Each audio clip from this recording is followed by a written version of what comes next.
Yeah, so this morning we want to discuss another aspect of corporate finance. We want to look at the debentures, which is a very important aspect of corporate finance. So the first part, we will be discussing corporate borrowing and then the concept of debentures. And every company, regardless of the size or the nature of its business, requires finance, requires money in order to operate effectively. And finance or funds are needed for various purposes. The company may need to acquire assets, pay employees, purchase raw materials, or expand business operations. The company may have a long-term investment project which will require substantial amount of money.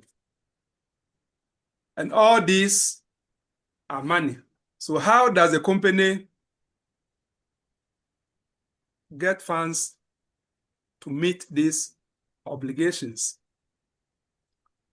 And the ability of a company to access adequate financing is very important to its survival, growth, and competitiveness in the marketplace. The marketplace is quite dynamic, and a lot of opportunities are happening every now and again. A company should be able to position itself financially to be able to leverage on some of the opportunities which are presented by the dynamic business environment.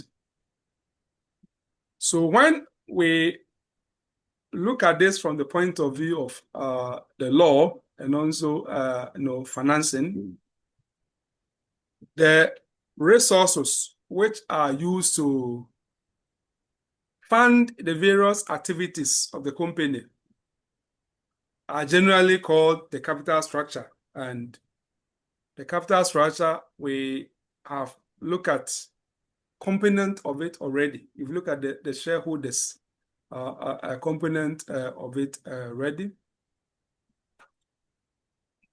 And we are going to look at another aspect. So the capital structure, basically, we have the equity capital, which we discuss as shares. Of course, I'm also aware that when we're discussing shares, in terms of the two major classifications of shares, we say we have equity shares, also known as ordinary shares on the one hand, and then preference or preferential shares on the other hand. That is true. But in the same vein, we can also use the term equity in a loose sense in general financing to refer to the equity capital as that is the shares, components of the capital structure. And then we also have the debt capital, that is the loans or debentures of the company. And those are the things that we are going to discuss today. Now, with respect to equity capital or shares, we learned in our previous lectures that they are the ownership interest in the company. It is raised by issuing shares to investors who become members or shareholders of the company. And the shareholders contribute capital in exchange for the shares. And in return, they acquire certain rights within the company. And these rights we discuss include the right to vote at the general meetings, to receive dividends when profit is made and dividends are declared. They also have the right to share in the surplus assets of the company upon liquidation, after all debts have been paid and there's no more creditor to be paid by the company, and we still have something left. Shareholders are entitled to participate in it. Now, one obvious fact is that the return to shareholders, that is the benefits which will go to shareholders with respect to the investment that they have made in the company, is uncertain. What are the returns? They are dividends. Now, dividends, as we saw, are paid only when the company generates profits and when the board of directors recommends that distribution of of part of the profit should be given as a dividends. And we learned about the rules on legality of dividends. The fact that there are stringent requirements which ought to be met before dividends can be declared. So what that means practically is that shareholders bear the residual risks of the enterprise. You might have made investment by putting your money in the company, but there's no guarantee that you're going to be getting returns. If you have shares, it's not equivalent of treasury bills or fixed deposit where you are sure that unless and until maybe there's a collapse, otherwise you'll be getting a certain agreed returns. Shares are not like that. Shares, the returns are dependent upon whether profit is made or profit is not made. And then the directors taking the responsibility to recommend that portion of it should be declared as dividends. Now, debits or debt capital or loans, on the other hand, represent borrowed monies that the company has borrowed for various operational purposes.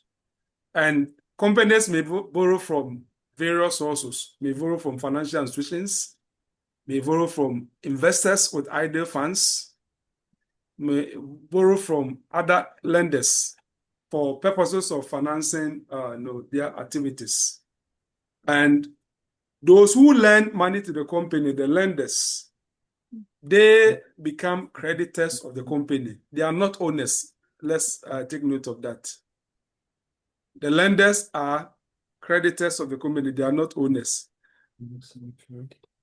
And that capital may be raised in several ways, including bank loans. The company may take a bank loan or loan notes, debentures, or in corporate bonds in some respects.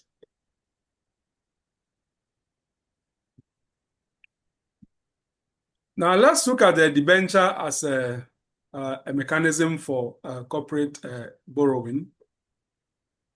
So a debenture, which is the common means by which debt capital may be raised. A debenture is essentially a document issued by the company. So as I said, let's get our law close. And I'll like somebody to read session. Let me get my provision.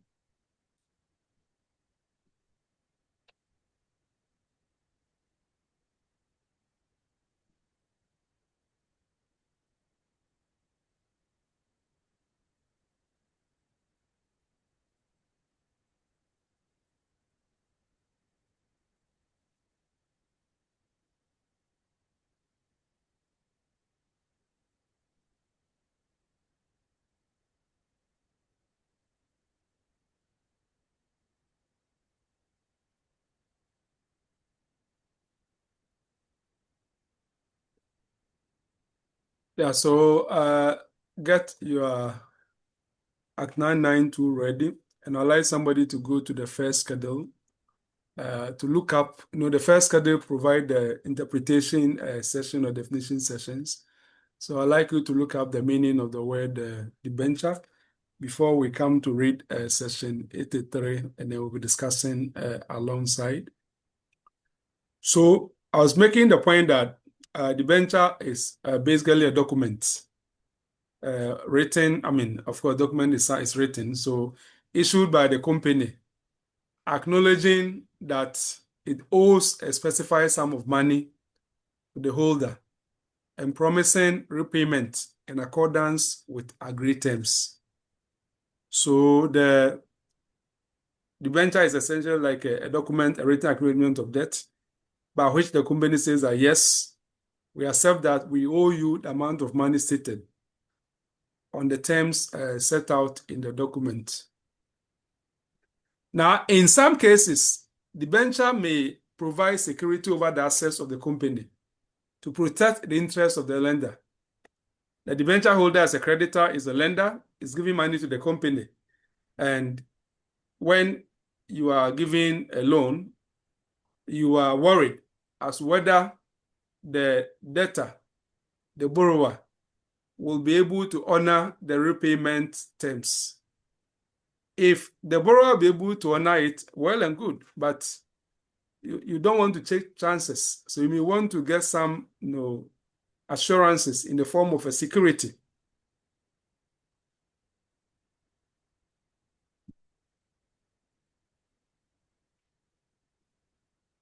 Now, what is the most important distinction between shareholders and debenture holders? Shareholders, to use a loose word, are owners of the company. I say loose word in the sense that from the theory of separate legal personality or incorporation, we notice that the company is a person in its own right. And for that matter, if you are a shareholder, you don't own the company. You only have a ownership stake in the company. And they have contributed capital in exchange of the ownership right, as you have seen. But debentures, on the other hand, are creditors. And for them, the return on their investment, that is the loan they're giving the company, is the interest which will be paid according to the agreed terms of the loan. Now, for shareholders, we noted that their returns, the dividend, depend upon profits. But debenture holders, their return, which is the interest, is payable irrespective of profit, whether the company make profits or doesn't make profits. The interest on the loan that they're giving the company will have to be paid. Again, debenture holders are not members of the company, so they don't participate in the management. They don't participate in decision making. And during liquidation, debenture holders, being creditors, be paid before shareholders. So during liquidation, when the assets of the company are not enough and there's a queue for payment, who should be paid first? Debenture holders will be paid first before shareholders. But we'll come and discuss more about that in the course of time.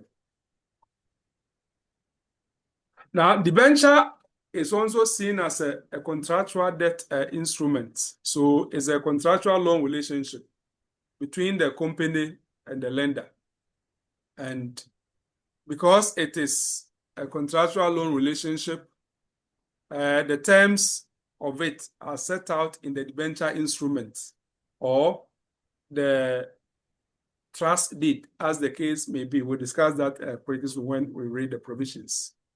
And the documents representing this debenture will typically specify the principal amount of money borrowed, the rate of interest payable, the repayments schedule, the security granted to the lender, and then the right of enforcement in the event of a default by the company. If the company default in repaying, what rights are available to the debenture holder?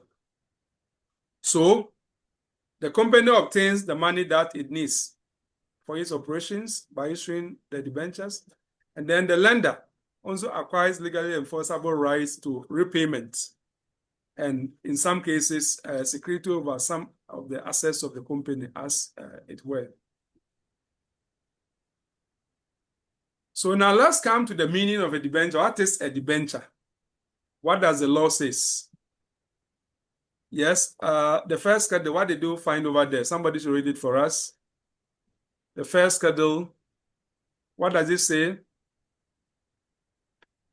Debenture includes a written acknowledgement of indebtedness issued by a company in respect of a loan made or to be made to it or to any other person, or money deposited or to be deposited with the company or any other person, or the existing indebtedness of the company or any other person, whether constituting a charge on any of the assets of the company or not. B. Debenture stock. C. Convertible debenture. D. a bond or an obligation. E, loan stock. F, an unsecured note. Or G, any other instrument executed, authenticated, issued, or created in consideration of such a loan or existing indebtedness. H, but does not include a bill of exchange, a promissory note, a letter of credit, an acknowledgement of indebtedness issued in the ordinary course of business for goods or services supplied, a policy of insurance, or a deposit certificate, passbook, or other similar document issued in connection with a deposit or current account at a banking company. Okay, so you notice that a lot of things have been added in the definition of a debenture in the first schedule. But one thing we have to remember is that basically the first schedule is telling us that debenture is a written acknowledgement of indebtedness. So we should always remember that a written acknowledgement of indebtedness issued by the company. I mean, there are other permutations, as we'll notice, and whether constituting a charge on the assets of the company or not, we will look at that in the course of our discussion. But I would like us to explain the various things which have been set down as being instances of the indebtedness anticipated and matters which have been excluded. So if you look at the definition again, you notice that apart from the A, that is a written acknowledgement, we've also been told that debenture stock is also a debenture. The convertible debenture, a bond, obligation, and so on. So what are these? What are these? Of course, for the first one, the written acknowledgement, it can be anything. There's no any particular format which it should be, except that under the Lenders and Borrowers Act, which we'll be talking about in the course of this class, in order to regulate, lending and borrowing, so that the lender and the borrower will know their rights and obligations, and there'll be no confusion when it comes to enforcement. The Lenders and Borrowers Act have actually required, set out certain, particulars or certain basic information which should be contained in a lending agreement or loan agreement, as it were. Now, if you look at the written acknowledgement in A, it can be a loan which has been made or which is to be made in the future, as it were, or money deposited with the company, or even existing indebtedness. It may well be that the company owes, and then the company will formally acknowledge it, and that can also become an indenture.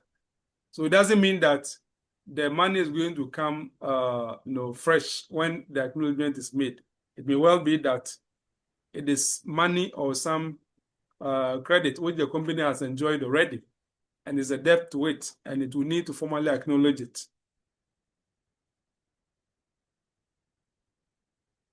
Now, it's not mandatory for indenture to actually have security, and that is why, if we look at the provision, it says that whether constituting a charge or not.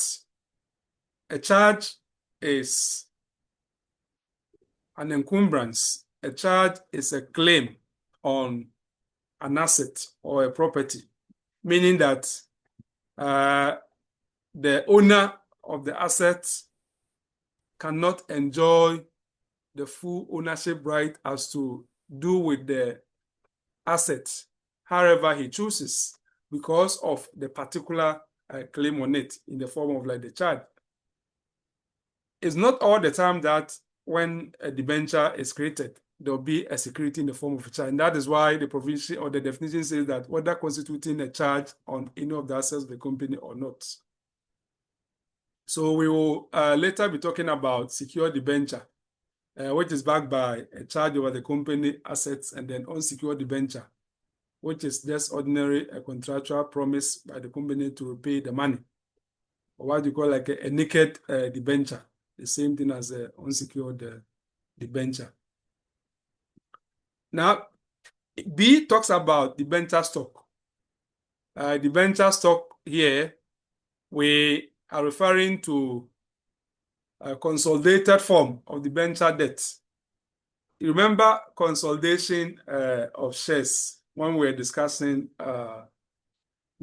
capital maintenance doctrine. Now, it's also possible to consolidate debenture debt. There may be so many, the company may probably need a huge money and so on. And instead of creating bits and pieces of smaller acknowledgements of debt, instead of issuing many separate debentures, the company may simply create a single stock debt, one huge or one block of a debt, and investors will hold portions of that block as it were. So the debt is fungible. Holders own units of the total debts and can also be transferred as it were. And it's a bit similar to government bond stock. Like how bonds are issued by the government. It's a similar idea. Then C talks about debenture, convertible debenture. And convertible debenture here, as the name suggests, means that the debt instrument can be changed or converted to become shares of the company, so that to no longer be a debt. It will now become a part of the equity of the company. And the investor will not be a creditor. The investor will become a shareholder. And for such convertible debentures, interest will be paid during the loan period. And then there may be a clause which says that after a specified date or circumstance, the holder may trigger the conversion so that the company will take the necessary steps to turn the debenture to become a share and to become like an equity share as it were. Then we also have like a bond or an obligation. That is, we look at the D. We look at the D under the Schedule 1. Under debentures, we have like the debentures also include what? A bond or an obligation. So a bond is just, we call it like a corporate bond as opposed to government bond. We have the government bond, and then but we are talking about the corporate bond now. And a bond here is basically a long-term debt instrument issued in fixed denominations and with the promise of periodic interest and repayment of the principal. So the company can, for example, create, let's say, 1 million corporate bond note. So you go and buy it, you give, let's say, 1 million. The terms are stated on it, the interest, and then when it will be due for maturity, all those things will be set out, just like the government bond. But here, it's just confined to the company and individuals or members of the investing public. Then he also talks about the loan stock. So the loan stock is also a long-term corporate debt security. You have fixed interest, it's transferable, it may be redeemable or irredeemable, depending upon how it is. And loan stock, as the term indicates, is actually a long, term debt arrangement by the company to raise money. Then we also have unsecured note. Unsecured note, that is a debt without collateral security. So where the company has raised or borrowed money and there's no collateral security, and the company will actually be letting creditors rely on the creditworthiness of the company and contractual enforcement. So let's take companies with a very good reputation, good corporate reputation, and people have confidence that, this company, they are credit worthy and is not going to collapse. Such companies can actually issue unsecured note to raise money on short-term basis. And because of their reputation and how they are perceived as being strong, corporate entities, members of the public or investors with ideal funds may want to take unsecured note and not require any security from the company because they know that the company is credit worthy.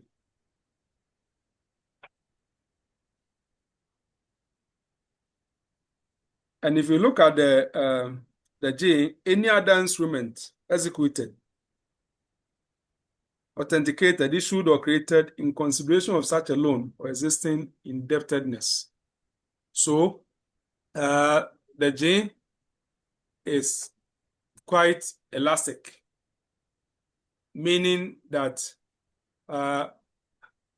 companies are supposed to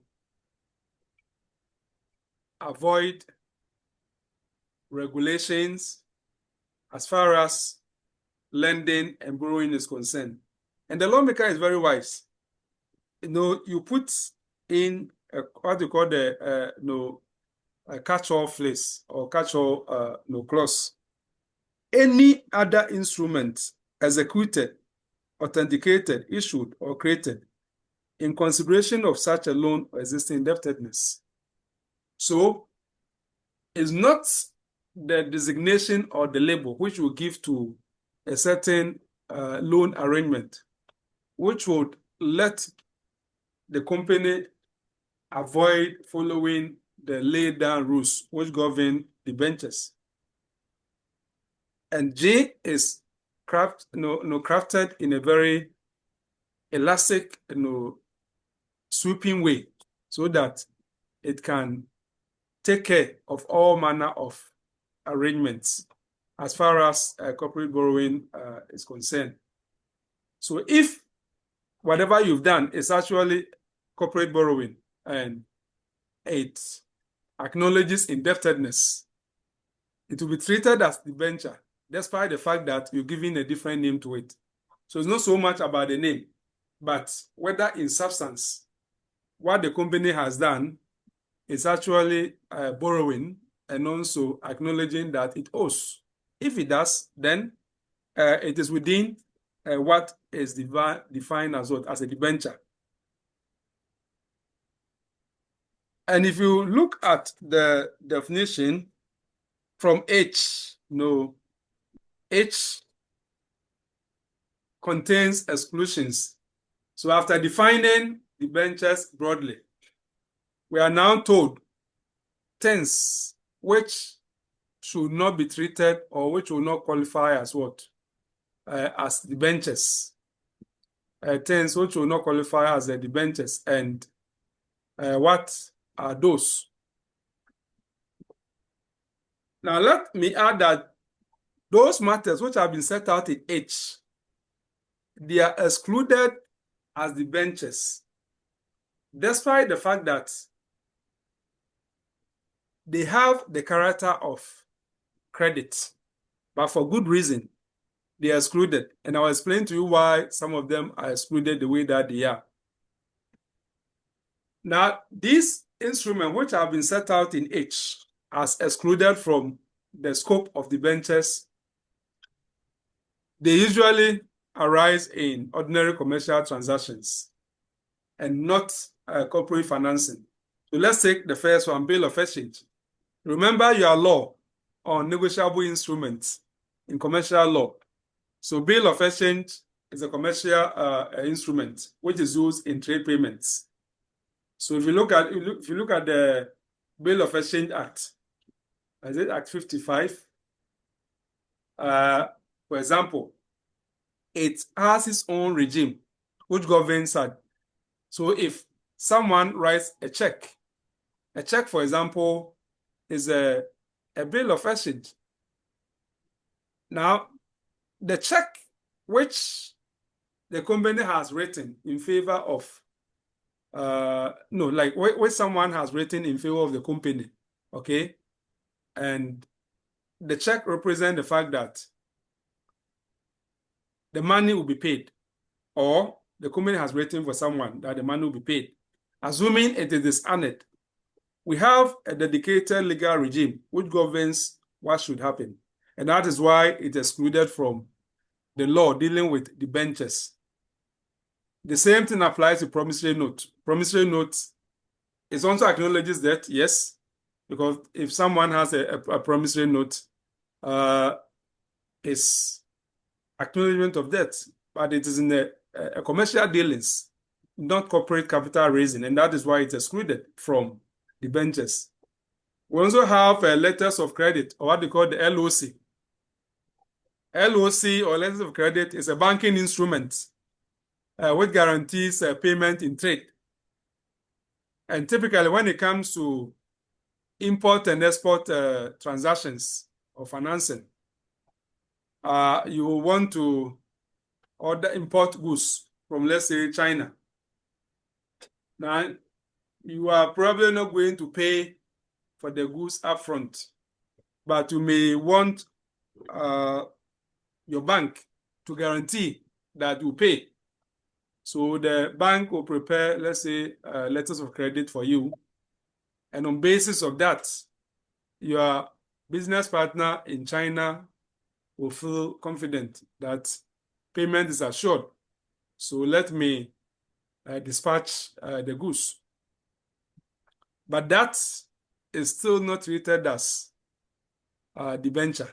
Even if the company got a bank to provide the LOC, letter of credit, that will not be treated as well as a debenture. So let's keep that in mind. And then we also have IV, acknowledgement of indebtedness, issued in the ordinary course of business for goods or services supplied.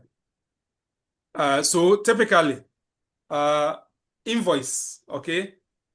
Invoice, if you want to order goods or services, as it were, you will raise invoice. And once supply has been made or delivery has been made, the invoice becomes an acknowledgement of unpaid goods or services, as it were. Now, that is also a form of credit, but it will not be treated as forming part of the debenture because it's not corporate or capital borrowing or financing, as it were. And that is why Ivan says that trade debt acknowledgements are excluded from the scope of what? Of the debenture. So let's keep that in mind. We also talk about insurance policies or policy of insurance. Insurance policy, we have a particular risk, and you go to insurance company, an insurer, you pay the agreed premium, and the coverage is given you. Now, insurance policy is not considered as a debenture. Then banking deposit documents like deposit certificate, passbook, and similar documents are also excluded from the scope of the debenture because they represent bank-customer relationship. So like if you take something like a bank, if, for example, a bank has accepted deposit and given you a deposit certificate, that will not be treated as a debenture. So let us keep that in mind. Any question before we continue?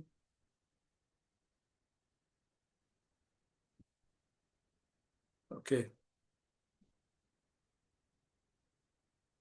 So let's read the provision, section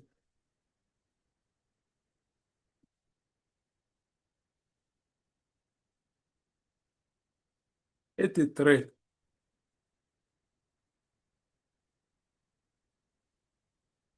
Yes, section 83. Somebody should read it for us.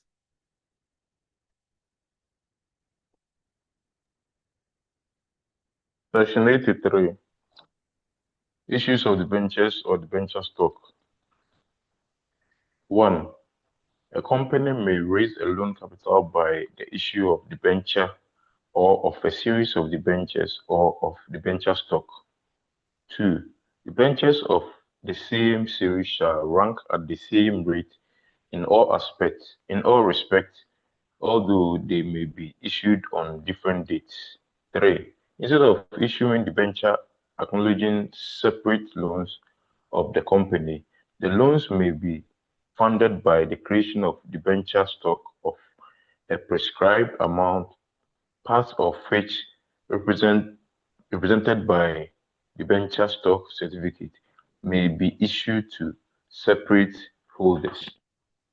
4. Debenture stock shall not be created by deed under the common seal of the company or certified by the signatures of two directors and the company secretary in the form of a deed pool or of an indenture in favor of trustees for debenture stockholders. 5. A debenture holder is not a member of the company, and despite a provision in the debenture or the constitution of the company, is not entitled to attend and vote at a general meeting of the company.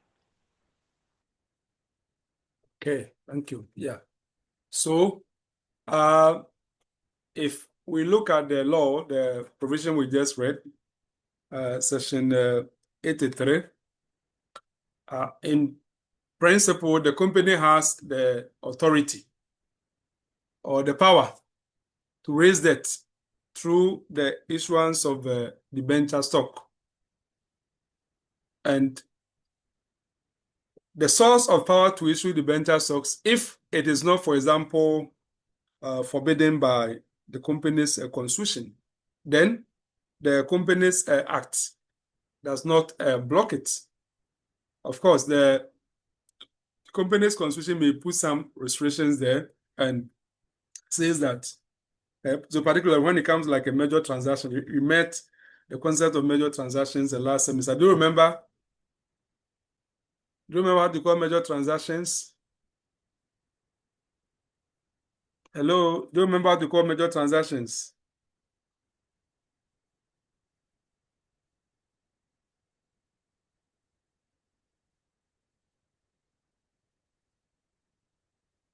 You've forgotten? Okay, I will explain. Go back to the law and look at it. So the debenture being an instrument, we have to set out the terms of the borrowing. So the principal amount borrowed, the rate of interest payable, the maturity or redemption date. Because mind you, this is a loan which will be given to the company and it will have to be repaid back. The principal will have to be repaid back at some point. The interest agreed will have to be paid according to the times agreed.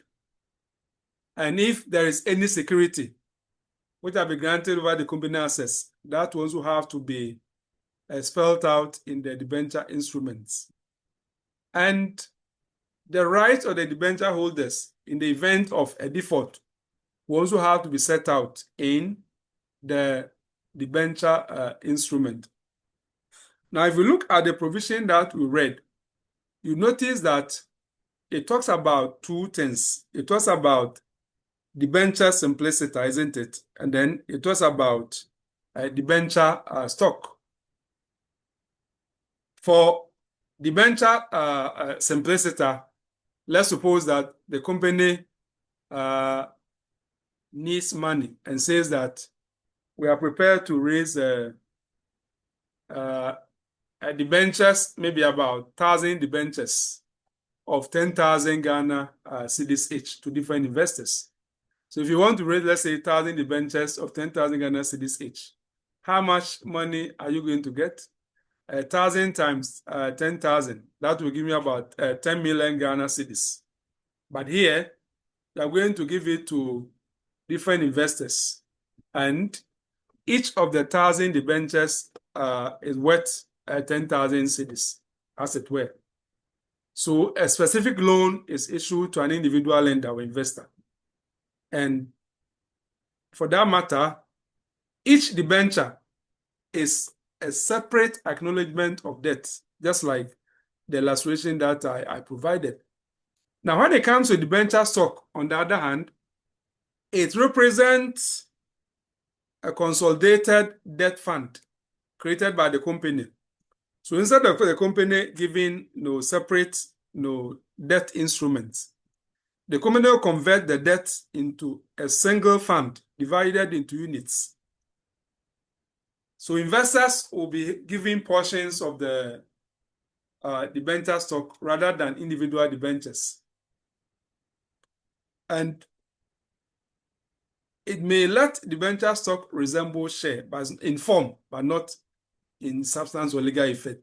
So in a form, a debenture stock may resemble share, but we're not saying it's a share. It is a debt instrument rather than an ownership.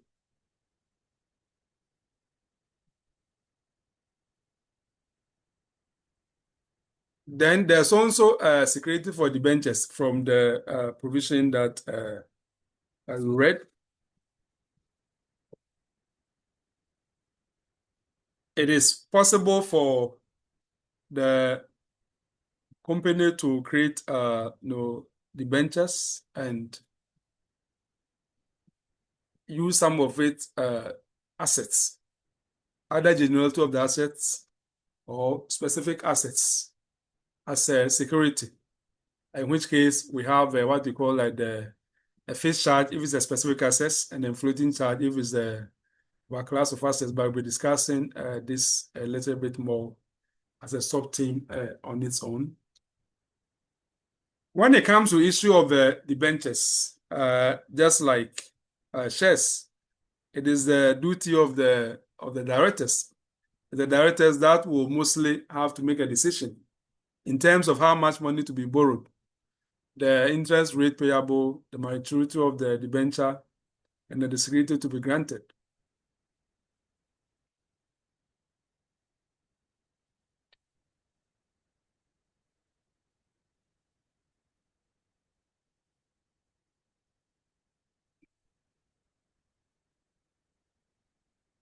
Now let's look at section 84, specific performance.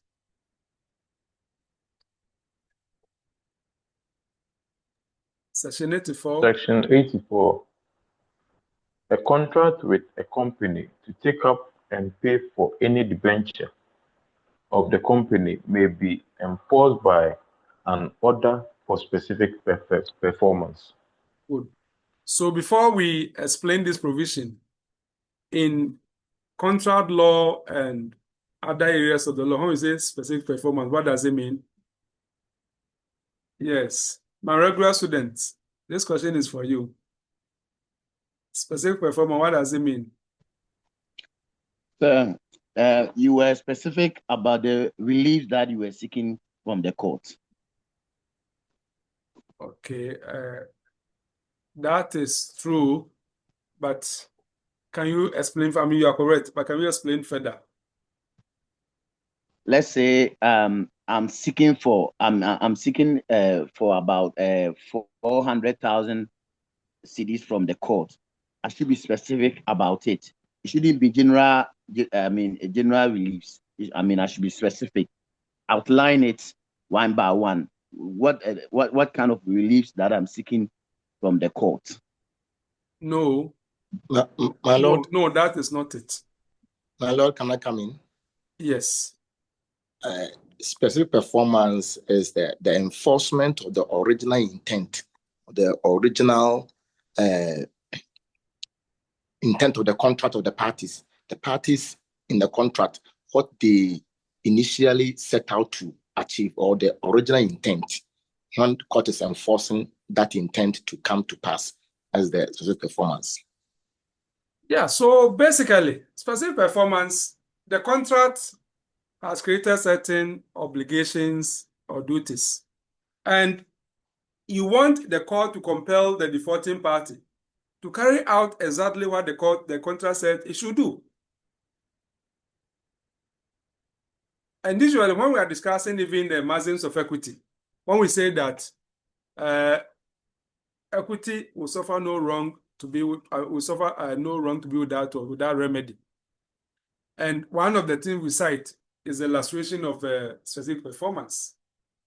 That in equity, once you'll be able to prove the wrong that you suffered, unlike the common law, which will provide damages, monetary compensation, equity is able to fashion appropriate remedy, including specific performance, so that where the subject matter of the contract is said that money will not suffice to put the innocent party in the position that he or she would have been had the contract not been broken, then equity will say that the defaulting party should be compelled to carry out exactly what he agreed to do. So that is the point about specific performance. So when it comes maybe like a land transactions, because no two locations of lands are the same, the courts are more likely to grant specific performance. When it comes to rare commodities, maybe like a contract to buy and sell a special jewel, because it's rare and you may not readily get it on the market, the court is likely to decrease specific performance. So that is it. Now, let's apply that to debentures. Section 84 is telling us that once you have a contract with the company to take up debentures, that contract may be enforced by another for specific performance. And then you may be wondering, why? If there was a contract between the company and let's say Mr. B, for Mr. B to give a loan to the company, and then the company will issue a written acknowledgement as a debenture. If Mr. B has a change of mind, why should Mr. B be forced to carry out the obligation that he made to provide the loan? That is what Section 84 is seeking to achieve. Well, we have to remember that where there has been a breach of such a contract and the court ordered the defaulting party, in this case, Mr. B, to pay damages, monetary compensation, that will not suffice. So the court will rather compel performance. Now, when it comes to subscription for debentures, this is about money which the company needs. And what happens is that the company might have engaged in certain transactions or have signed up certain commitments based upon the expectation that it has entered into contract with someone to give a loan to it. And that is why the company has gone into those transactions, knowing that the money will come. So assuming the person had a change of mind and did not bring the money, and this contract for the loan to be provided has already influenced the company to enter into certain transactions, now the company will not be able to honor its payment obligation under those transactions. And that is why Section 84 is saying that once there's a contract to take up and pay for debentures, Such a contract may be enforced by specific performance. And this is important because this will ensure some reliability of the corporate financial arrangement. So, for example, let's suppose that an investor enters into agreement with the company to subscribe for 5 million Ghana cedis worth of debentures to finance the company's expansion project. Maybe the company is trying to expand, building a new plant and so on, has even knocked down certain old buildings and have erected a new building and has ordered new machines to come from China or United States or wherever to be installed in this new building as part of the expansion. And the company is doing all this because of the agreement it has that someone is going to give a loan of 5 million Ghana cedis. Now, if the investor later refuses to honor the commitment to pay the 5 million Ghana cedis, the company may apply for another, compel the investor to subscribe and pay the 5 million Ghana cedis debentures in accordance with the agreement. So that is the specific performance that we are talking about.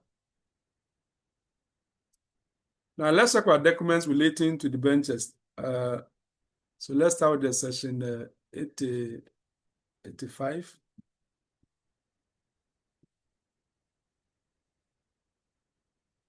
Section 85. Section 85. Document of title to debentures. 1. Subject to the Central Securities Depository Act 2007, Act 733, a company shall, within 2 months after the allotment of any of its debentures, or after the registration of the transfer of any debentures, deliver to the registered holder of the debentures, a debentures or a certificate of the debenture stock under the common seal of the company or as certified by 2 directors and the company secretary of that company. 2.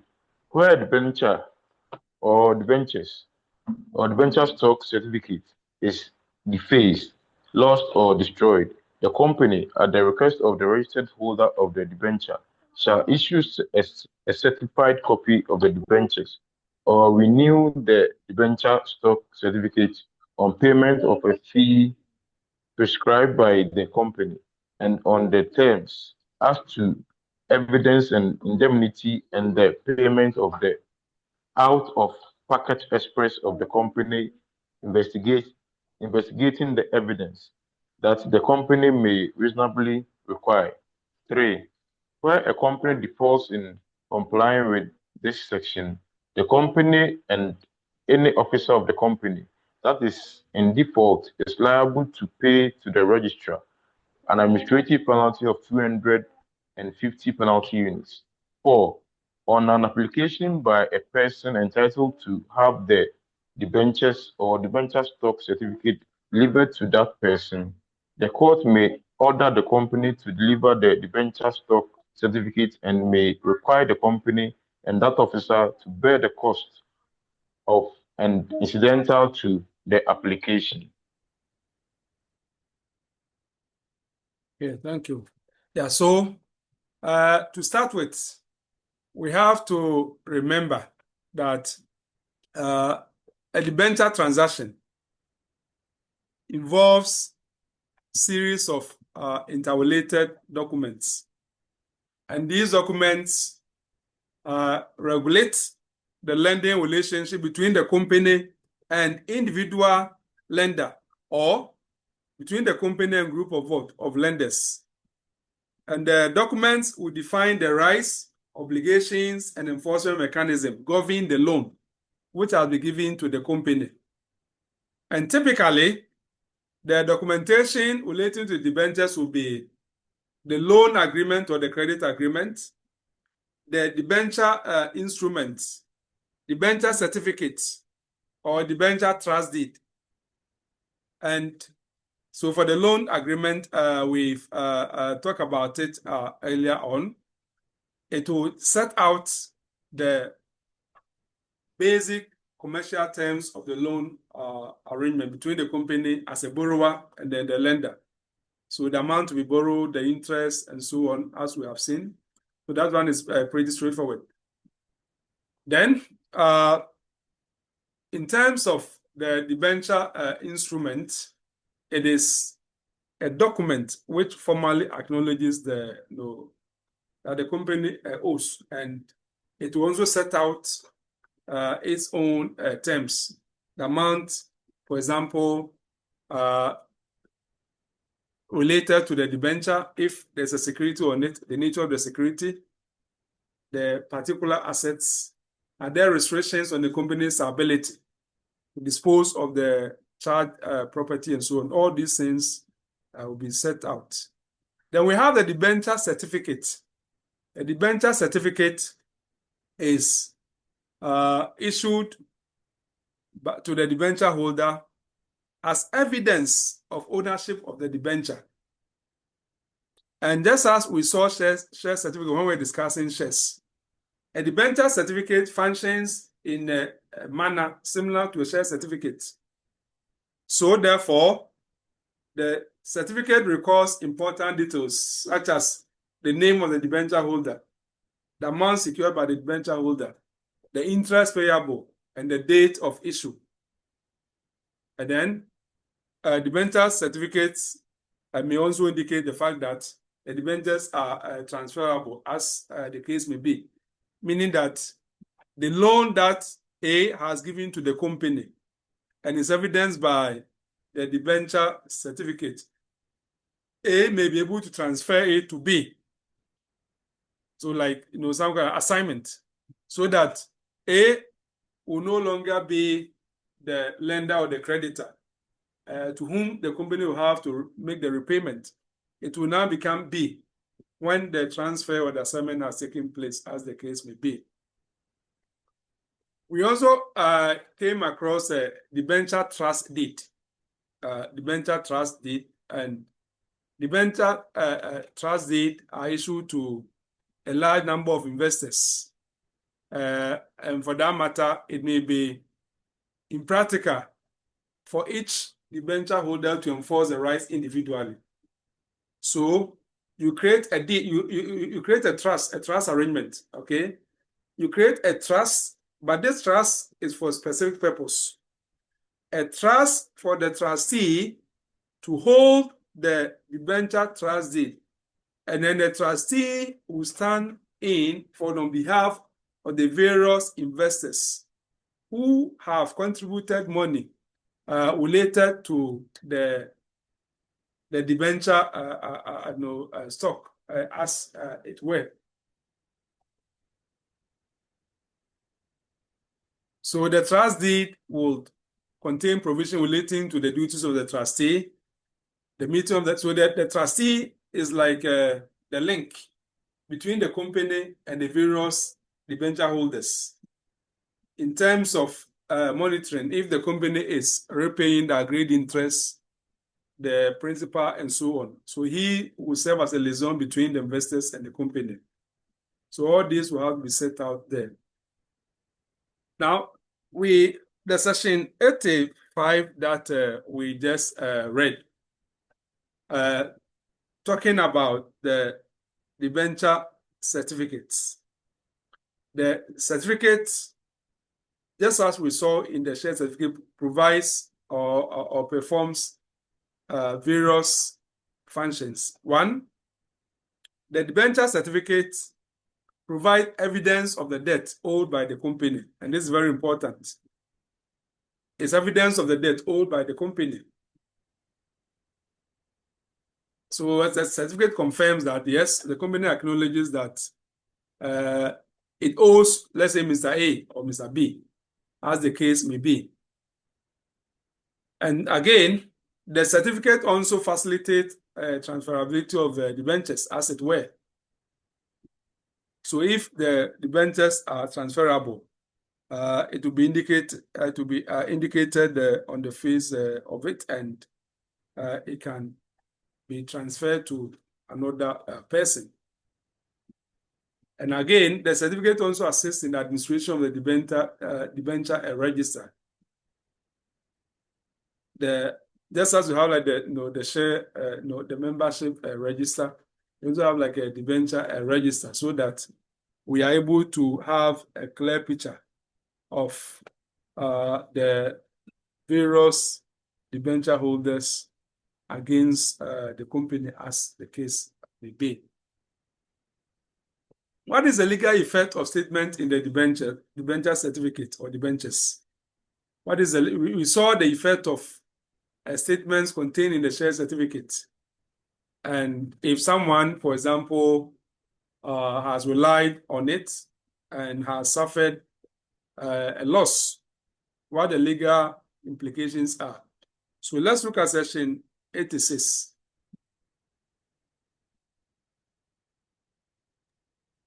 Section 86, effect of statement in debentures.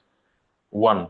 Statement made in debentures or debenture stock certificates, including statement made electronically, are prima facie evidence of the title to the debentures of the person named in the statement as the registered holder and of the amount so secured. 2. Where a person changes the position of that person in reliance in good faith on the continuing accuracy of the statement made in the debenture or debenture stock certificate, the company is stopped in favor of that person from denying the continuing accuracy of the statement and shall compensate that person for a loss suffered by that person in reliance on that accuracy, and which that person would not have suffered had the statement been or continued to be accurate. 3.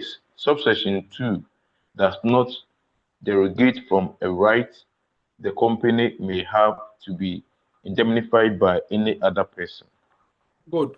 So just as we saw in discussion of share certificates, now when it comes to effect of statement in debentures, they also constitute prima facie evidence, meaning that the information contained are presumed to be accurate unless proven otherwise. That's what it means by saying it's prima facie. Prima facie means that it's presumed to be what it is unless it's proven otherwise.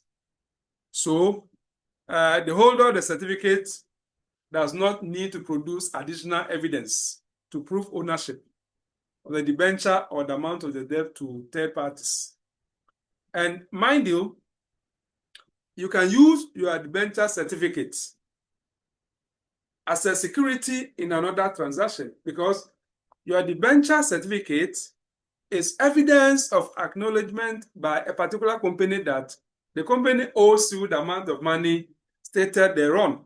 And if that is so, you can use that as even a security in another transaction with another entity, as it were. And that is why if third parties have relied on the continued accuracy of statement contained in the debenture certificates, so long as they did so in good faith, then the law protects them, and the company will be prevented from denying the accuracy of those statements. It doesn't matter that the company made a mistake. And that is why Section 86, subsection 3 says that the company has the right of indemnity. That is to say that if the information contained in the debenture certificate or was, for example, a wrong information, and the company has been held to it, and for that matter, the company has suffered the loss, the company has the right to find out the particular person who benefited from that wrong information. So let's say that A, the company actually gave you, you gave the company a loan of 100,000, and let's suppose that it was written as 1 million.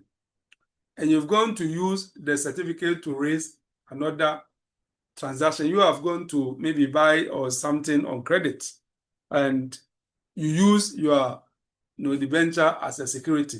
And they look at it and they saw that, well, a particular company says that they owe you 1 million. So on basis of that, we can do this transaction with you. Now, later on, this person defaults. So they decide to enforce the debenture against the company according to the terms stated. They ask the company, so we are supposed to be giving this principal of 1 million. That's what is stated. And then the company realized for the first time that it's made a big mistake. The loan which was given to it and for which it acknowledged ought to have been 100,000 and not 1 million. So the company cannot escape from making good what is stated on the face of the debenture. However, because the holder of the debenture certificate has not actually given 1 million Ghana cedis to the company as a loan and rather gave 100,000, the company has the right to sue that person for indemnity and to recover the loss which the company has had to face because of the statement on it, which that person also knows that that is not the amount of money it gave to the company. So that is what section 86(3) is talking about.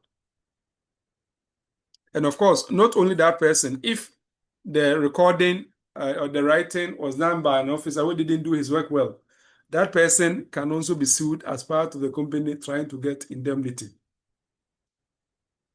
Now let's talk about types of debentures, section 87 going. 87, 88, up to 89. Section 87. Section 87.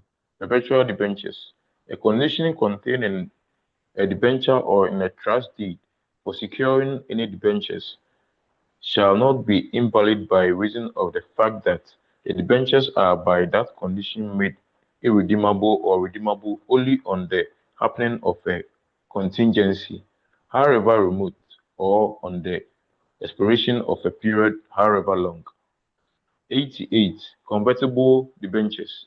Subject to the Central Securities Depository Act 2007, Act 733, debentures may be issued on the terms that, in lieu of redemption or repayment, the debentures may, at the option of the holder or the company,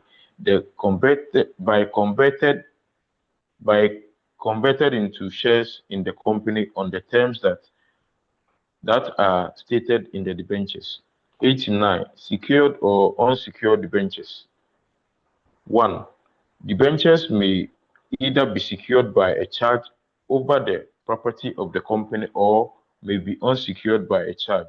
2. Debentures may be secured by a fixed charge or some property of the company or a floating charge over the whole or the specified part of the undertaking and assets of the company, or by both a fixed charge on the property and the floating charge. 3. A charge securing debentures becomes enforceable on the occurrence Let of me the event explain. specified in the debentures. Let me explain a little bit more before we continue. So, just as we saw that we have various types or classes of shares, in the same vein, debentures may also be classified into several categories, depending on the terms of repayment, the rights attached to the instrument, and the nature of security granted to the lender by the company. So we have perpetual debenture as against redeemable debenture on one hand, and then we have convertible debenture as against non-convertible debenture on the other hand, and then we have secure debenture as against unsecured debenture on the other hand. So let's explain each of them. So for the distinction between redeemable and then perpetual debentures, is based upon the manner and timing of repayment of the principal amount borrowed. So the criterion or the basis of the distinction as whether one is perpetual and another is irredeemable has to do with the manner and then the timing of repayment of the principal amount borrowed. So therefore, a redeemable debenture, as we saw from the provision section 87, is one that is repayable by the company after a specified period or upon the occurrence of a specified event. So either a particular period has been prescribed or a certain event has been stated. And sometimes an event may be stated and that event is going to happen soon or it may happen later on, as the case may be. So it is possible, for example, for a company to issue debentures redeemable after 10 years at a fixed interest rate. So maybe the company has issued debentures and those debentures issued, the principal will have to be repaid fully in 10 years' time. And then there's a fixed interest rate, maybe 10% or 5% interest. The money is locked up in the operation of the company. It will be paid after 10 years. So that is redeemable. We also have the perpetual debentures. The perpetual debenture, also called irredeemable debenture. Either irredeemable or perpetual debenture, they are the same thing. And unlike the redeemable debenture, a perpetual debenture or redeemable debenture does not contain a fixed date for repayment of the principal amount. So it's just at large. So the company undertakes to pay interest indefinitely, and the principal may remain outstanding unless the company exercises a right of redemption or certain conditions occur. So that is the perpetual debenture. And it therefore resembles, if you like, a long-term income-producing securities, as it were. The investor may receive periodic interest payment, but the principal amount is not necessarily repayable within a defined period, unlike the redeemable debentures.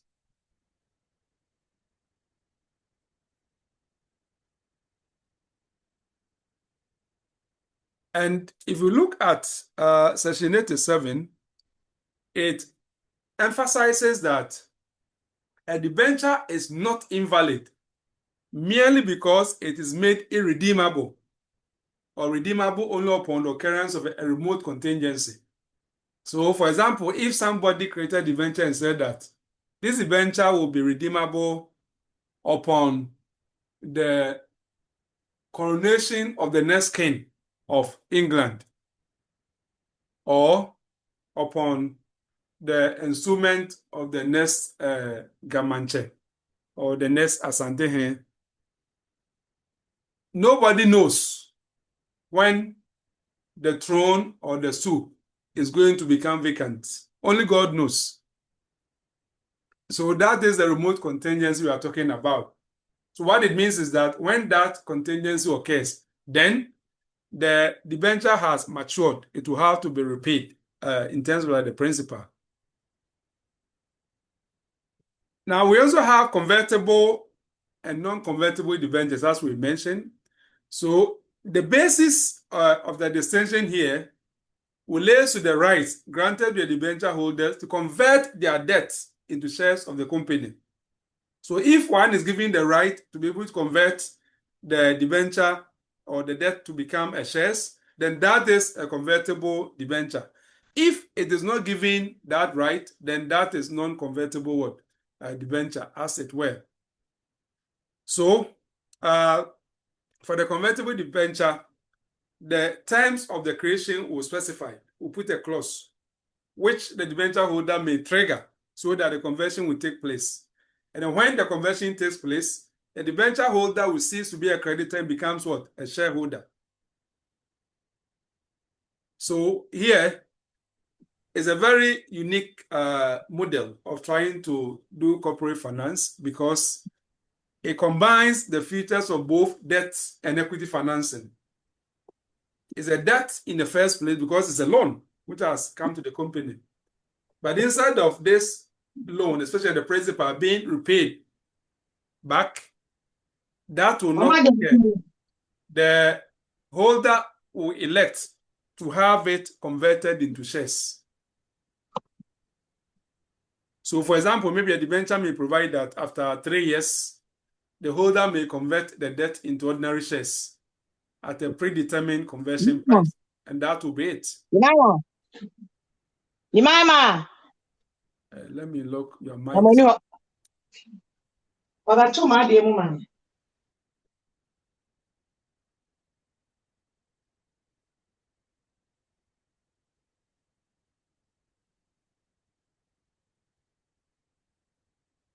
So the non-convertible debenture, as I said, that one, it's remain as a debt, and there's no possibility of being transformed to become a share, as it were. Now, with respect to the secured and non-secured debentures, the distinction is based on whether the debenture holder has security over the assets of the company. So, a secured debenture is backed by security in the form of a charge or other security interests. You all did land law, didn't you? And you learned the topic, mortgage. Did you learn mortgage? Did you learn mortgage?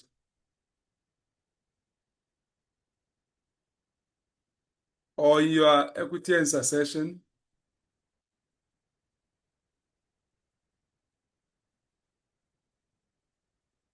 Okay. I'm releasing your mic, but please make sure that your mics are off if you are not talking so that we don't get what happened. The lady who was speaking from her house into the class. Thank you.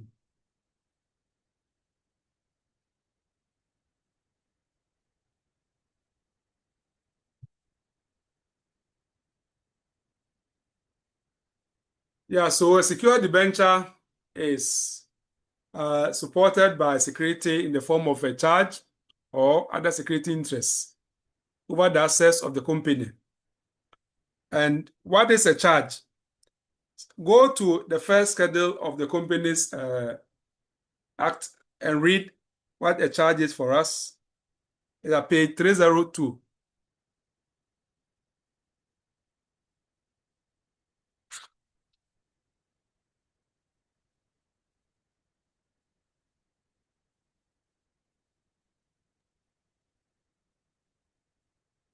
Charge includes a security on property or mortgage, whether legal or equitable statement to the effect that it is a true and complete copy of the original or an accurate translation of the original under the seal of the company or signed by a director and the company secretary.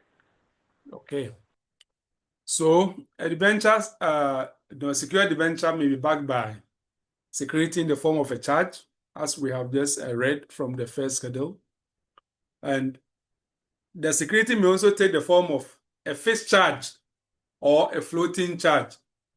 So a fixed charge over a specific property such as land, buildings, or machinery. So it's possible for the company to raise a loan and then for the lender to say that I want you to use the main building of the company's operation as the security for repayment of this loan.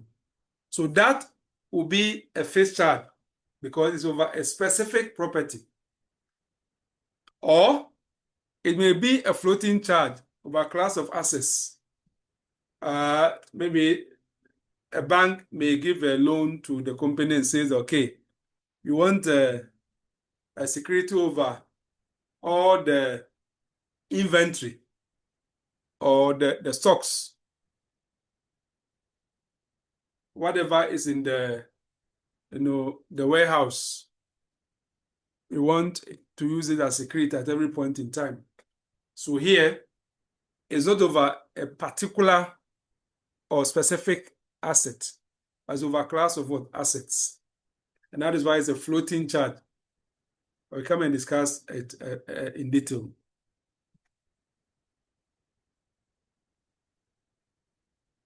So where the debenture is secured, be it fixed or floating charge, the holder acquires a right over the charged assets and may enforce those rights if the company defaults in repayment. So let's keep that in mind.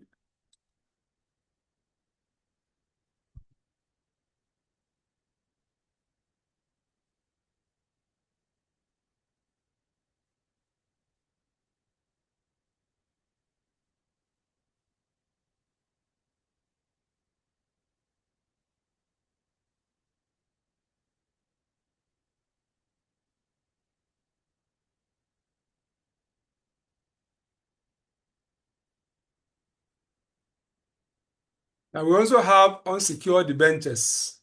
So an unsecured debenture, as we read, does not create any charge over the assets of the company. And we sometimes even call it the naked debentures as it were, because there's no security on it. So in the event of insolvency, the company becomes broke, is unable to pay its debts and liabilities as they fall due.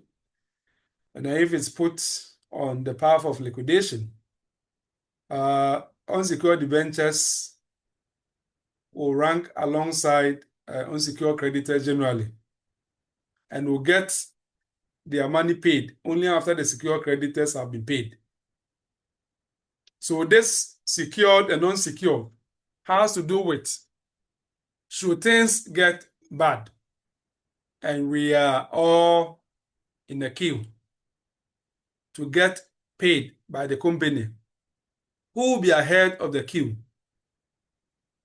The secured creditor will be ahead certainly of the unsecured creditor.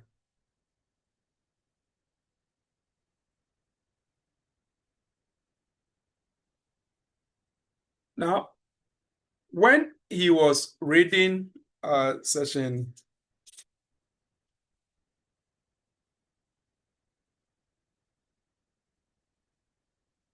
89 and 90, okay, he didn't read section 90, but I think you stop at the 89.3. So can you continue from there up to the end of section 90 so that I will explain all at once? 89.3. A charge securing debentures becomes enforceable on the occurrence of the event specified in the debentures or the deed securing the debentures. 4.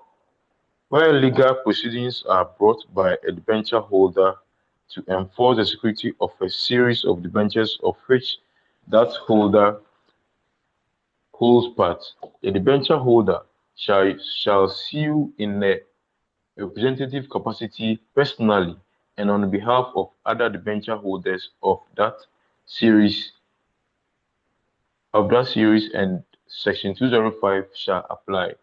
5. Where debentures are secured by a charge, section 110 to 121 relating to registration of particulars of charges shall apply. Section 90. Meaning of floating charge. Subject to subsection 2, a floating charge is an equitable charge over the whole or a specified part of the undertaking and assets of the company, both present and future. 2. A floating charge does not preclude the company from dealing with the assets of the company until A. The security becomes enforceable and the holder of the security, pursuant to a power in that behalf, in the debenture or the deed securing same, appoints a receiver or manager or enters into possession of those assets. B. The court appoints a receiver or manager of the assets on the application of the holder. Or C. The company goes into liquidation. 3. On the happening of an event specified in subsection 2, the charge crystallizes and becomes a fixed equitable charge on those of the assets of the company that are subject to the charge. 4. Where a receiver or a manager is withdrawn with the consent of the chargee, or the chargee withdraws from possession before the charge has been fully discharged, the charge ceases to be a fixed charge and reverts to a floating charge. 5. A fixed charge on a property has priority over a floating charge affecting that property unless the terms on which the floating charge was granted prohibited the company from granting a later charge having priority over the floating charge, and the person in whose favor that later charge was granted had actual notice of that prohibition at the time when the charge was granted to that person. Yeah, thank you. Good. So, first, we have to appreciate that the law in permitting the company to create debentures also provide a robust and flexible regime on security, which will be given or which may be given to the lenders who provide money to the company. And one basic point we should remember is that when it comes to debenture financing, is the need for security for repayment of the debt. When a loan is being given, you must also be realistic and adhere to amount to the other side that it may not be repaid or things may get bad. And that is why security becomes important at the time of arranging the loan. So if there is a default by the company as the borrower, the debtor, how does the creditor get his money back? And that is where this security becomes important. And security in this aspect of corporate financing usually takes the form of a charge over the properties of the company.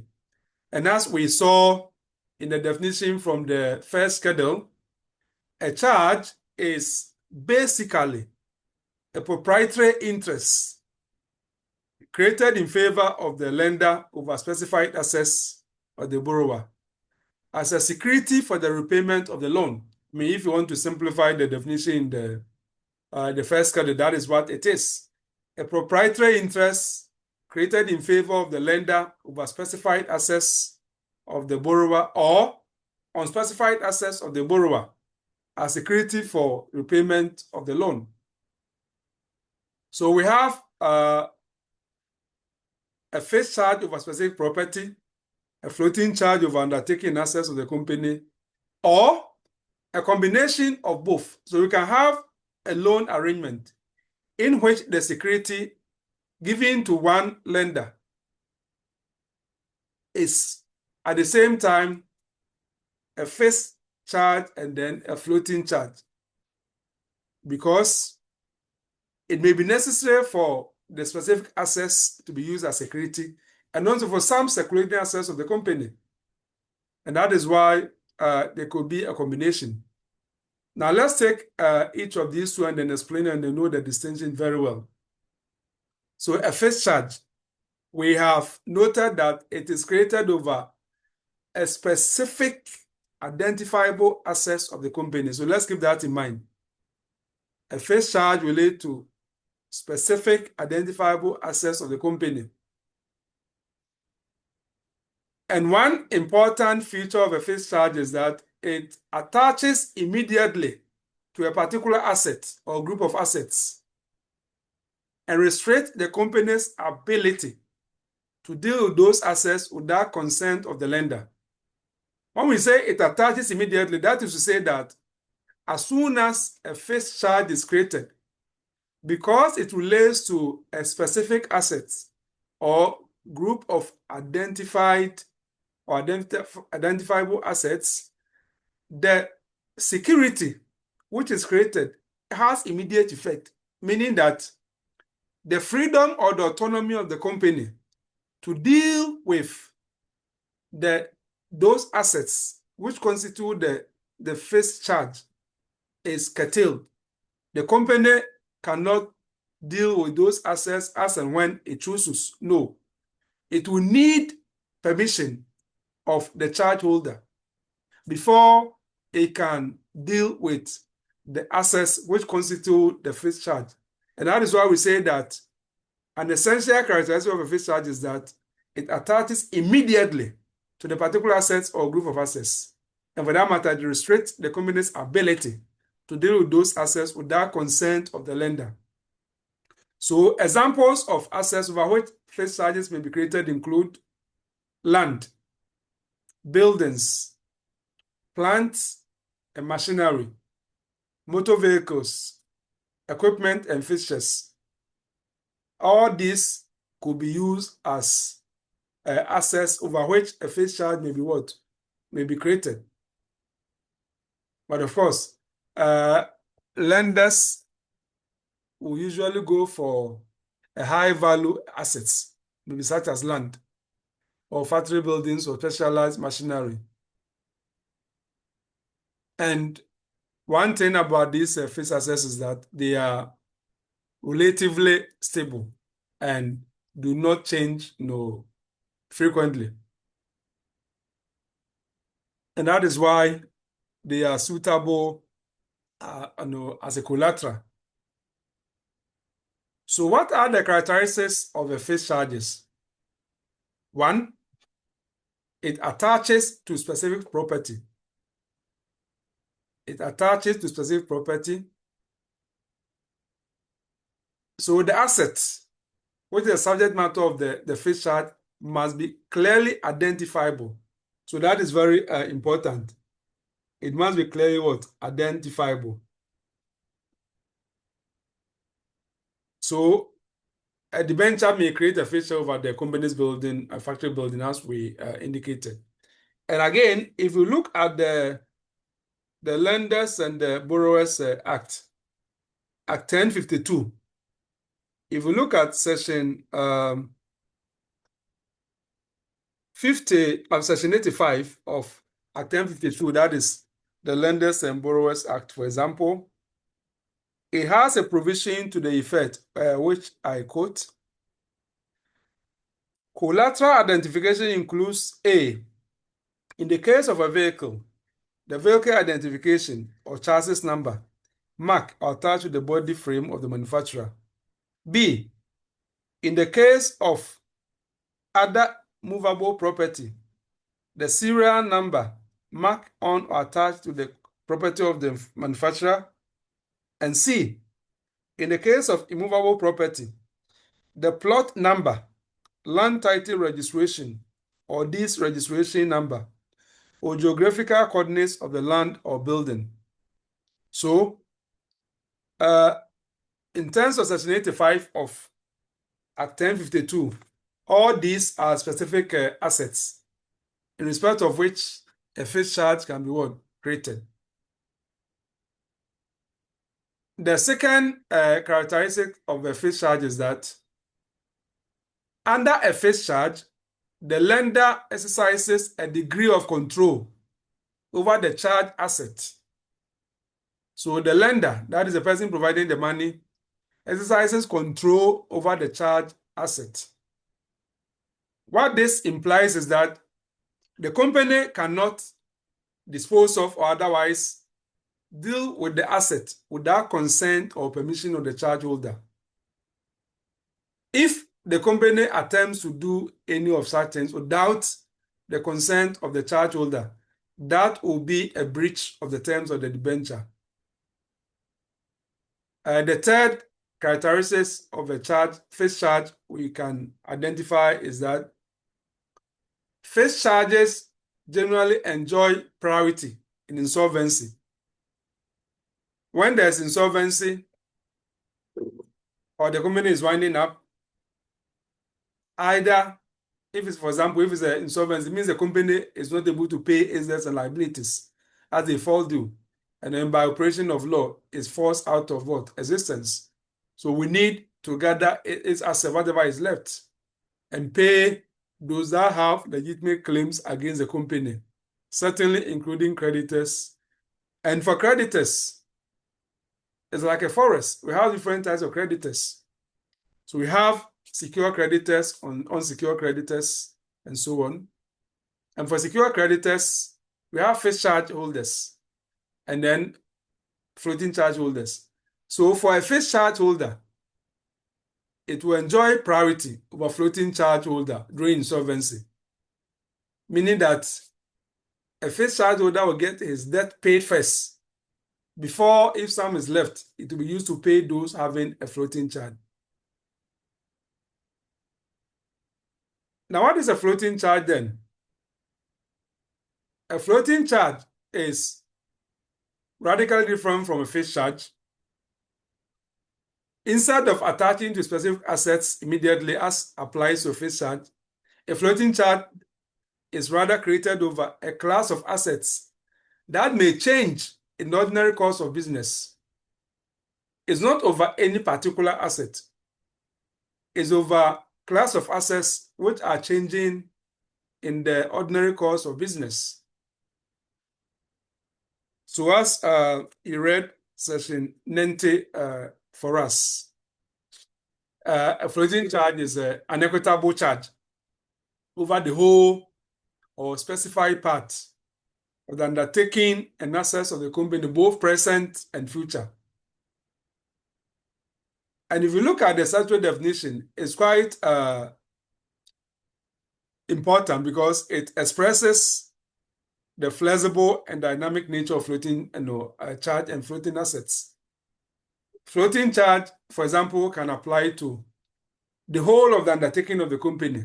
If you say the whole of the undertaking of the company, you haven't said anything, because its assets, its operations, everything, they're all part of it. And for that matter, the security that you have has not attached yet. It doesn't bite. And the hands of the company are free. The company can dispose of or otherwise deal with those undertakings as it chooses as part of its normal operations.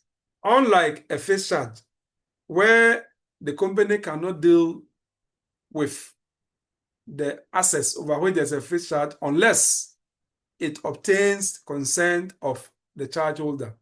That does not apply to a floating charge.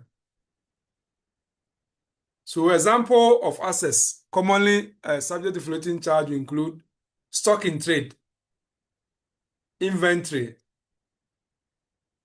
book debts and receivables. When we say book debts and receivables, we are talking about debts which other people owe the company. So this is not the company which owes. Other people owe the company. And if someone owes you, despite the fact that you don't have the money immediately in your pocket, it's still money which belongs to you.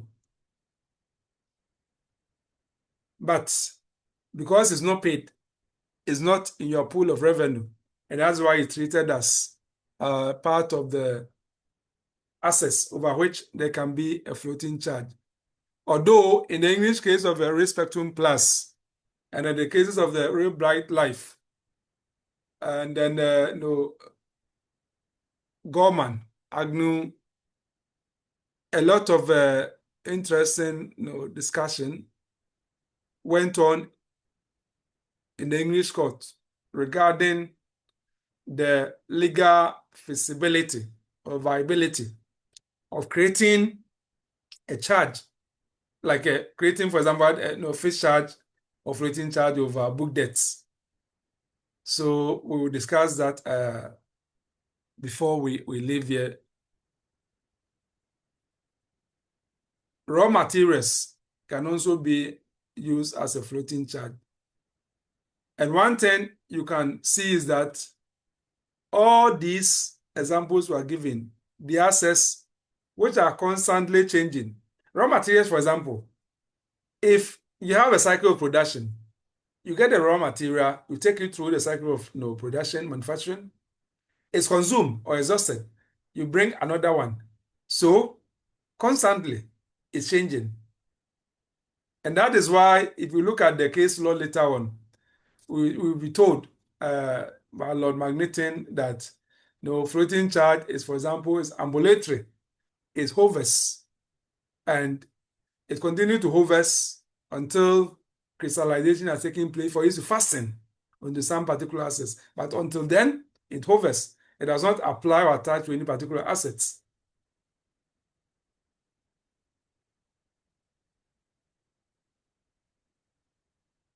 So the key characteristics of future floating charge: 1, a floating charge applies to a class of assets rather than specific property,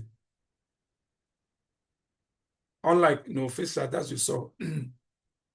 And the charge extends to all assets within that category, both present and future. So if it's over raw materials, we are not talking about only the raw materials at the factory now. Raw materials now and raw materials tomorrow and tomorrow's next, as it were.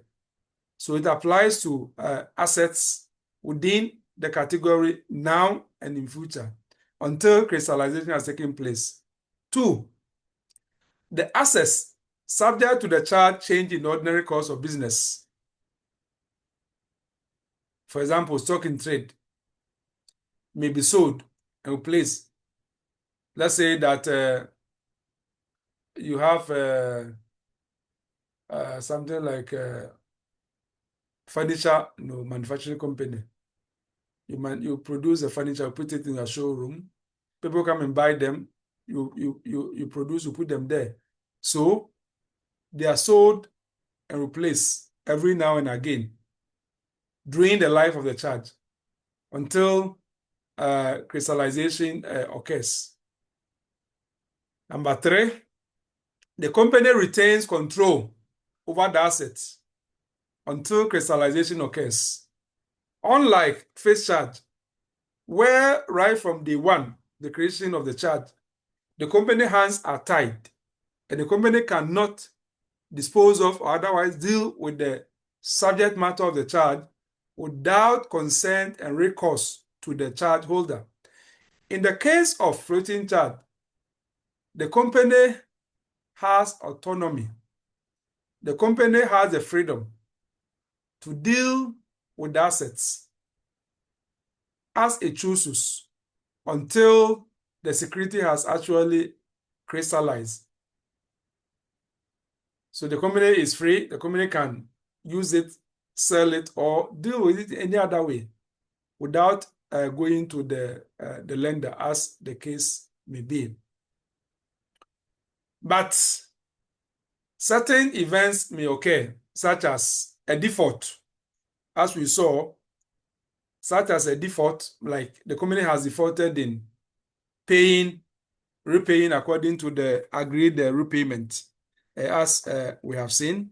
If we look at the section 92, or there's an appointment of a receiver. The debenture holder has taken steps to have an official called the receiver to be appointed to take charge of certain assets and collect all revenues or monies which are coming in through those assets, so that they'll be applied to repay the arrears and whatever the company has failed to pay. Or liquidation. Maybe the company is no longer a going concern, is unable to pay debts and liabilities as they fall due. So the liquidation button is pressed under the Corporate Insolvency and Restructuring Act, as well as the Companies Act. And then the company is actually on the path towards being folded up, in which case the company will lose the freedom to be able to deal with the assets as it chooses. And we say that the floating charge will become crystallized as it will be converted now into a fixed charge over the assets. So it will no longer just be a floating charge. When it crystallizes, it assumes the character of a fixed charge. So the company loses the freedom to deal with those assets without the lender's consent, as it were.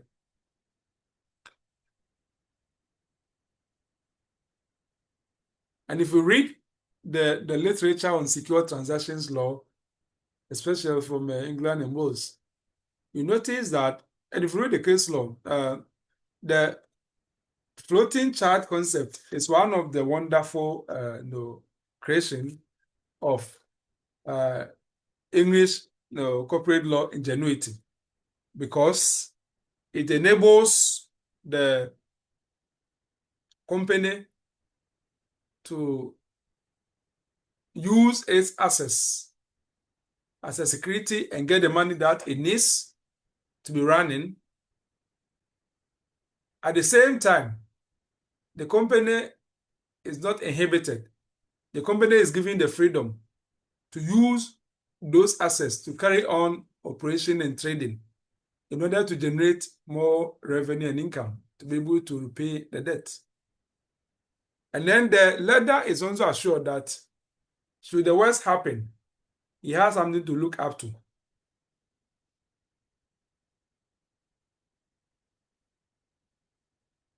Now, there are a lot of discussion which have gone on in the case law jurisprudence as far as as far as the floating charge is concerned. And if you look at the provisions of section 90, especially 91, you will notice that what is there is actually, codification of some of the things which have been discussed in the case law for a long period of time.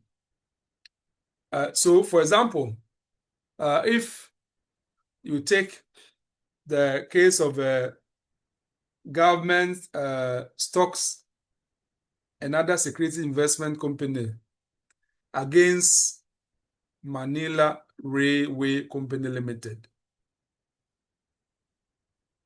1897 AC 8 at page 86, Lord Magneton described floating charge as follows, and I quote: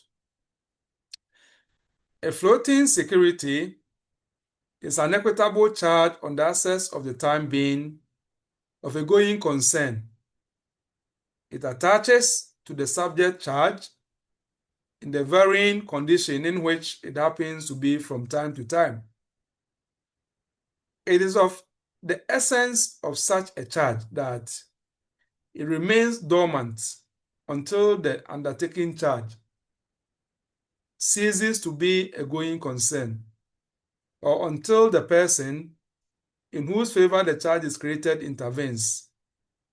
His right to intervene may of course be suspended by agreement, but if there is no agreement for suspension, he may exercise his right whenever he pleases after default," unquote. Now, this same Lord Magneton rendered himself describing the characteristics of floating charge in the well-known case of Ellensworth against Holsworth. Ellensworth against Holsworth, 1904 AC 355. And in Ellensworth against the Holsworth, this is what he said, quote, "What I said, that is in Manila Railway case above, was intended as a description, not as a definition of a floating security. As you have thought, there was no much difficulty in defining what a floating charge is in contrast to what is called a specific charge. I think is one that without more fastens on ascertained and definite property, capable of being ascertained and defined. A floating charge, on the other hand, is ambulatory and shifting in its nature, hovering over and, so to speak, floating with the property, which is intended to affect until some event occurs or some act is done which causes it to settle and fasten on the subject of the charge within its reach and grasp, unquote. Yeah, so as you notice, the way Lord Magneton has put it is essentially what has been extracted and formulated as the statutory position in section 90, if you compare the language there and that of what the case actually said.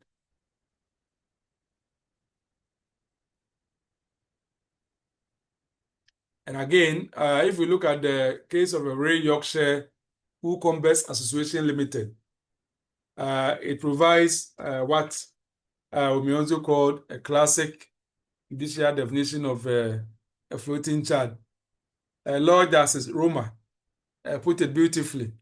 So Ray Yorkshire Woolcombers Association Limited, 1903, 2 Chancery Division 284. At page 295, Lord Justice Roma stated as follows, and I quote, "Floating charge is not a legal term. It has recently been used in more than one statute. But when the courts have to consider whether the charge is a floating one within the meaning of the term as used in the Acts of Parliament, and in particular within the meaning of the Companies Act 1900, one must, I think, deal with the question of substance to be answered according to the circumstances of each particular case.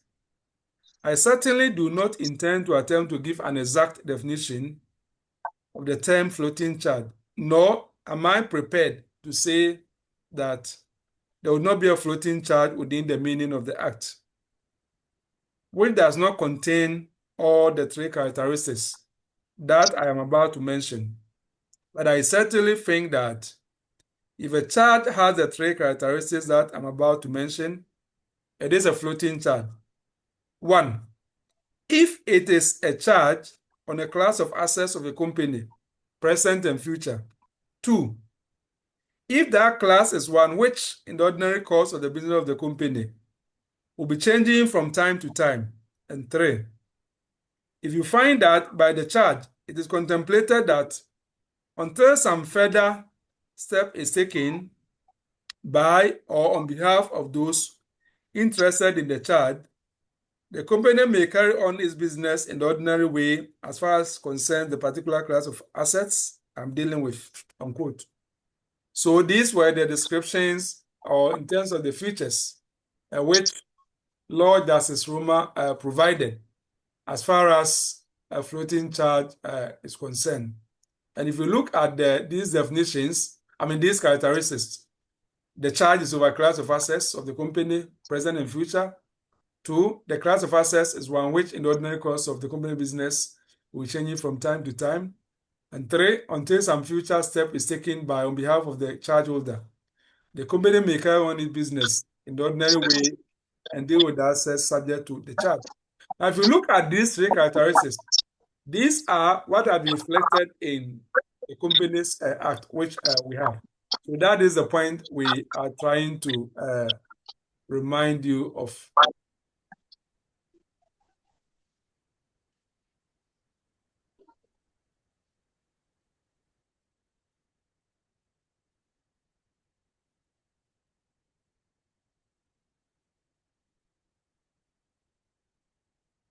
Now, what is crystallization? I think it's featured prominently in section 90. So crystallization, and this is a very important concept to grasp. Crystallization may be understood in a very simple way, okay? We have seen that a floating charge, by definition, unlike a fixed charge, does not attach immediately to specific assets. And as Lord Magneton said, that is ambulatory, is hovering. It's hovering. Just like if you throw like the curtain, it will just be hovering like that. It's not settled yet. So it remains in a floating state. However, a situation will arise in which the company will not have the freedom to continue to deal with the assets as it chooses without consent to the charge holder. Now, at that point, we say that the floating charge has crystallized, meaning that it converts into a fixed charge over the assets, then subject to the charge. So the event may occur or a situation may arise, and then the floating charge will cease to be hovering, and now it will settle on or attach to a particular assets. Now that transformation or that metamorphosis is what we call crystallization. So crystallization occurs when certain events take place which indicate that the company is no longer able to continue to deal freely with the charged assets, or that the lender's security needs to be protected. So that is crystallization. And that is what Section 90 reminded us of. And then the Section 90 provided those specified events which may occur, for which the charge may be said to have crystallized. And typically, events, occurrence of which may lead to crystallization include appointment of a receiver or manager over the charged assets. So when we say a receiver is appointed just to be collecting in the inflows. It's not really supposed to be managing the property. Then we have like a manager. A manager exercise, if you like, a full managerial direction, like how the management will do, not just only collecting money. As far as the charge assets are concerned, another event which may be an event to trigger crystallization is commencement of liquidation or winding up proceedings against the company. Once winding up proceedings commences against the company, then that will be a crystallization event. Or 3, a default by the company in repayment of the secured debt. There's a terms of repayment. Interest are supposed to be paid, or principal, a portion of it are supposed to be paid. If the company does not honor that, that can bring about crystallization. Or intervention by the charge holder to enforce the security. So as as he read for us, you read the concept of jeopardy, isn't it? That where if you look at that has not been read there, Section 91. Please, let's take Section 91 quickly.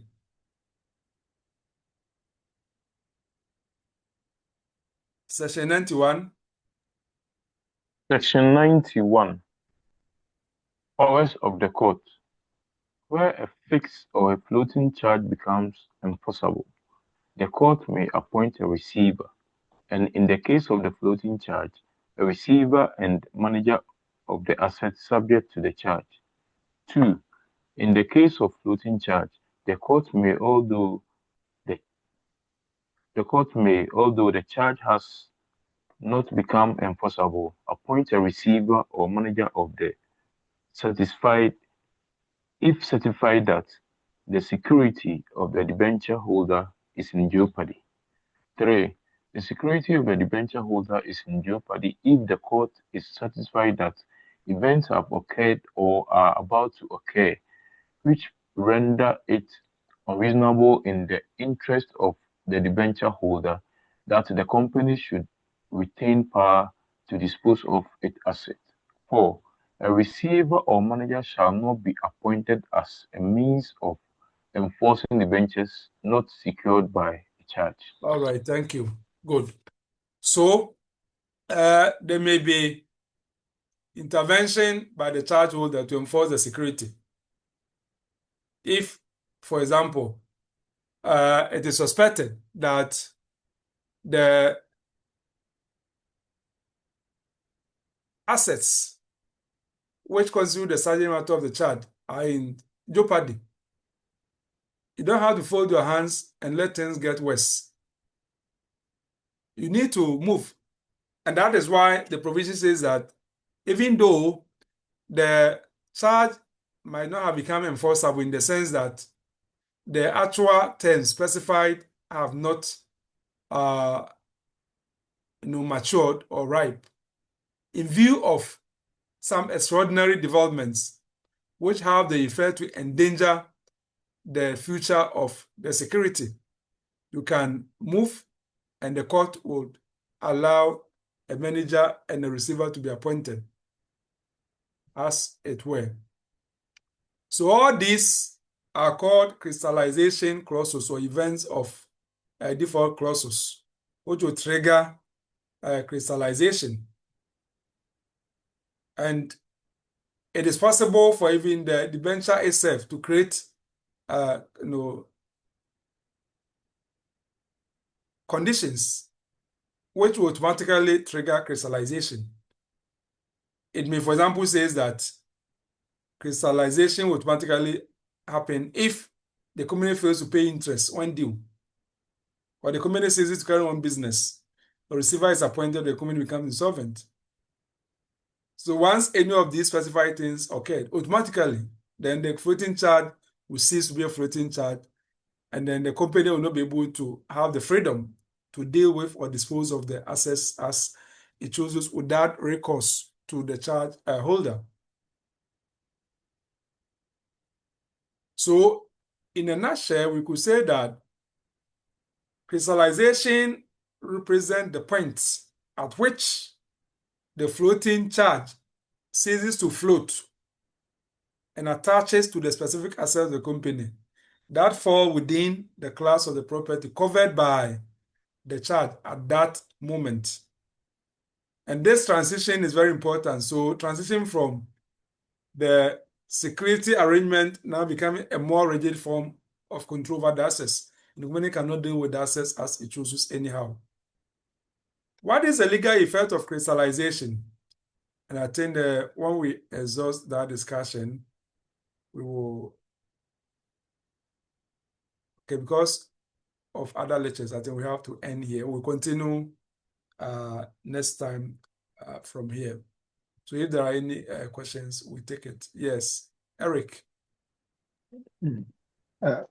Hello, my lord. Thank you for the opportunity.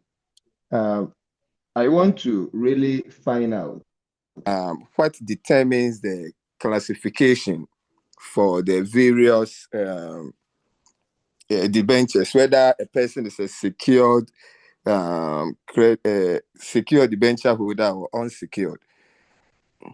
Because I'm asking this because the Companies Act 992 has not specifically granted the conditions that makes a person to become a secured debenture holder or not.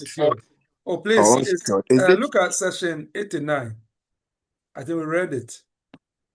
Section 89, secured or unsecured debentures. And we basically said that if the debenture holder has not been given any security, okay, then we say that it is unsecured debenture. If it has been given security, it is secured debenture. And the security here we call like a charge.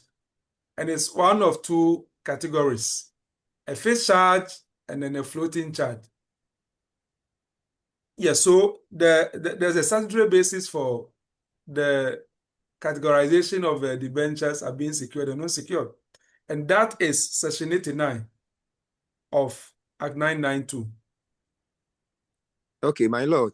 Yes. So please, does it suggest that the contractual terms between the debenture holder and the company in question will outline whether that status of secured debenture holder will be granted to the creditor or not? Oh, sure. To start with, the debenture is like it's a loan arrangement. So it's all a question of what the lender will be extracting during the negotiations. You are giving your money to the company. It depends upon your risk appetite. But when it comes to the market of credit, where we have uh, you know, security, the interest rate is relatively low. And then where there's no security, the interest rate may be high. If you look at those who do financing, they will tell you. So maybe somebody may not extract security, and then you may want the company to pay more interest rates. So it's like a gamble that you're doing. If nothing happens, well and good. But if things become bad, then you cannot eat your cake and have it back. You opted to have a more interest without extracting security. Thank you very much, my lord. Because I was wondering why some prominence is being attached to a particular debenture holder as compared to the others. But I'm very clear now. Thank you. I'm very grateful, sir. All right, thank you. Yeah, so I think we will try and finish the benches in our next lecture. If we get 2 more hours, I think we'll be able to finish. So we'll meet next week.